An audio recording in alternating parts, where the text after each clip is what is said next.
బిస్మిల్లాహిర్రహమానిర్రహీం. మిత్రులారా, రబ్బునల్లజీ అత ఖలక కుల్ల షయ్యన్ సుమ్మ హదా అంటాడు ఖురాన్లో. అంటే సమస్తాన్ని సృష్టించి ఆపై మార్గ నిర్దేశన చేసిన వాడే మీ ప్రభువు. సృష్టించేసిన తర్వాత అన్నీ ఆయన చాలా పొందికగా మనకు సెట్ చేసి పెట్టాడు. ఈ ప్రకృతి ఉంది. ఈ ప్రకృతి దేనికోసం అండి? మనిషే లేనప్పుడు ప్రకృతి యొక్క ఆవశ్యకత అవసరత ఏదైనా కనబడుతుందా? మనిషే లేనప్పుడు. మనిషే ఉంటే ఏదైనా, మనిషి లేకపోతే ఇవన్నీ ఎందుకు?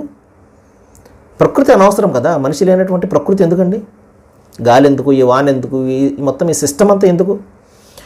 ఖురాన్లో చక్కటి వాక్యము 16వ అధ్యాయం 12వ వాక్యంలో ఈ విధంగా తెలియజేస్తున్నాడు దైవము.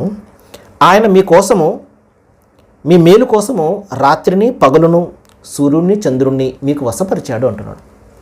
వశపరచడం అంటే మనకు సేవ చేసే విధంగా దాన్ని ఆయన సెట్ చేశాడు, దాన్ని అరేంజ్ చేశాడు సోదర మహాశిలారా. అంతే తప్పించి అది దైవం యొక్క ఆజ్ఞతో మనకు సహాయం చేస్తున్నాయి. మనము ఉదయించు మనం అస్తమించు అంటే మన మాట వినడం కాదు. అది దైవం, నువ్వు ఈ టైంలో ఉదయించాలి, ఈ టైంలో అస్తమించాలని ఒక మాన్యువల్ను వాటికి నిర్దేశించి ఇచ్చేశాడు. దాని ప్రకారం పనిచేసుకుంటూ వెళ్ళిపోతున్నాయి. మానవాళికి సేవ చేస్తున్నాయి దైవం యొక్క ఆజ్ఞ మేర. ఈ విషయాన్ని గమనించాలి. అవన్నీ మానవులకి సేవ చేస్తున్నాయి సోదర మహాశిలారా. అవి కావు దైవాలు. ఖురాన్లో ఒక మాట చెప్తాడు. ఏం చెప్తాడు అంటే, మీరు సూర్యుడిని చంద్రుణ్ణి కాదు, వాటిని సృష్టించినటువంటి సృష్టికర్తకు మీరు సాష్టాంగపడండి అంటాడు. అంటే సూర్యుడు చంద్రుడు ఇవన్నీ నక్షత్రాలు.